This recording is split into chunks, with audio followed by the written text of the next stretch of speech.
Welcome to this explainer where we're diving into a massive, foundational clash that actually shaped modern society. When you think about the birth of the auto industry, you probably picture, sparks flying, grease, and gears grinding. But behind the scenes, there was a bitter war being waged entirely on paper. It was the hands-on building of Henry Ford going head-to-head against the legal maneuvering of a guy named George B. Selden.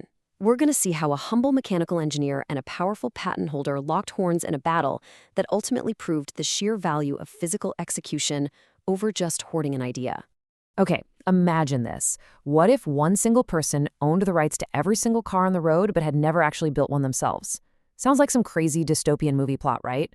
Well, at the turn of the 20th century, this was a very real, terrifying legal roadblock sitting smack in the middle of American innovation. To understand how the industry broke free from that mess, we've got to start with the builder. Let's rewind to 1903. It took a surprisingly small initial investment of just $28,000, backed by 11 investors, to officially form the Ford Motor Company. Henry Ford wasn't just slapping his name on the building. He was deep in the weeds. He was both the vice president and the chief engineer. He had this massive vision, but honestly, those early days were incredibly humble. Ford opened his very first plant on Mack Avenue, and the first cars rolling out were the Model A. But Ford was a relentless tinkerer. He just couldn't leave well enough alone. So by 1904, just 1 year later, they rolled out the Model C. It was marketed as more elegant, much more mechanically advanced, and just fundamentally easier to use. He was literally pouring all of his energy into perfecting the physical machine. Now, the sheer juxtaposition of those early days is kind of wild. Picture this. At that Mack Avenue plant, you'd have a team of 3 workers huddled around a single vehicle, and they were only managing to build 3 cars a day. Every piece was essentially fitted by hand. Compared to the explosive mass production we're used to now, the 1903 Ford Motor Company was a true David-sized operation, just a tiny blip on the industrial radar. But looming right over the small shop was a massive, Goliath-sized existential threat, George B. Selden. Selden wasn't out there tinkering in a shed with wrenches, not at all. He operated purely in the realm of legal paperwork. He had managed to secure a patent for what he called a road engine. And guys, this wasn't just a patent for a specific steering wheel or a type of gear. It was an absurdly all-encompassing claim meant to cover the very concept of the automobile itself. The timeline of this threat is honestly staggering. Way back in 1879, decades before Ford even started his company, Selden applied for this patent. The scope was breathtakingly broad, claiming rights to literally all self-propelled wheeled vehicles built in the U.S. It wasn't officially granted until 1895. Then, in 1899, Selden sold those rights for cash and future royalties. Fast forward to 1903, the exact same year Ford is struggling to build his 3 cars a day, and lawsuits suddenly start hitting all the successful early auto companies.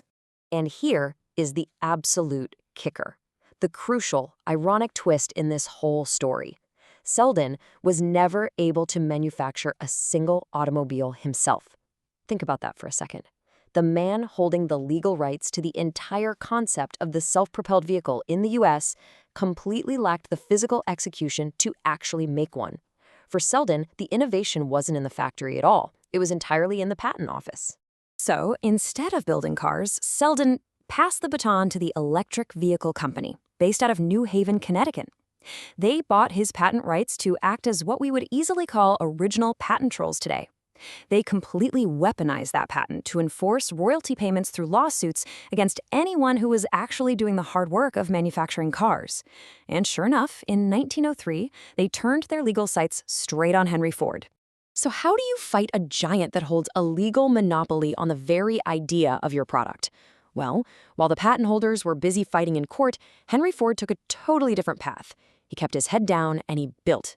He focused entirely on mechanical innovation and physical execution. Ford realized something absolutely crucial. The best way to defeat a monopoly of ideas is with an overwhelming superiority of physical reality.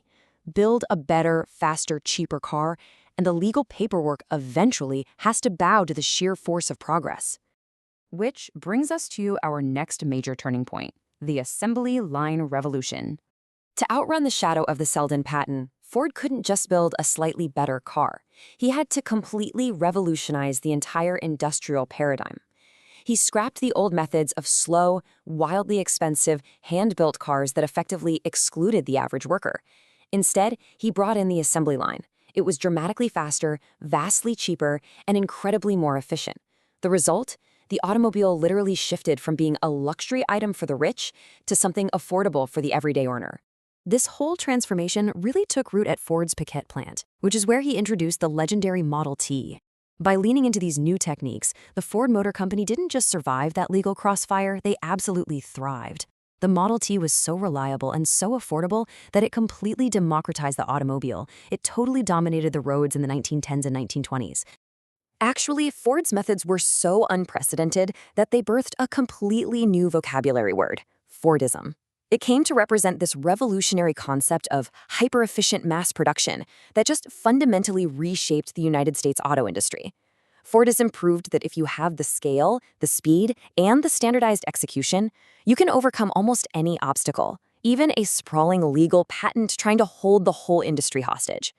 Because of this relentless commitment to accessible mass production, the Model T famously earned the title of the car that quite literally put America on wheels. It's a profound testament to what happens when physical innovation is finally unlocked and unleashed on the broader public. 15 million. By the time they finally discontinued the Model T in 1927, an absolutely staggering 15 million units had rolled off the line. Remember that Mack Avenue plant struggling to squeeze out 3 cars a day? Through sheer mechanical ingenuity and the will to execute, Ford scaled from 3 a day to 15 million total. That right there is the raw power of physical execution. As we wrap up this explainer, I want to leave you with a final thought to chew on. In the grand story of human innovation, what ultimately changes the world more?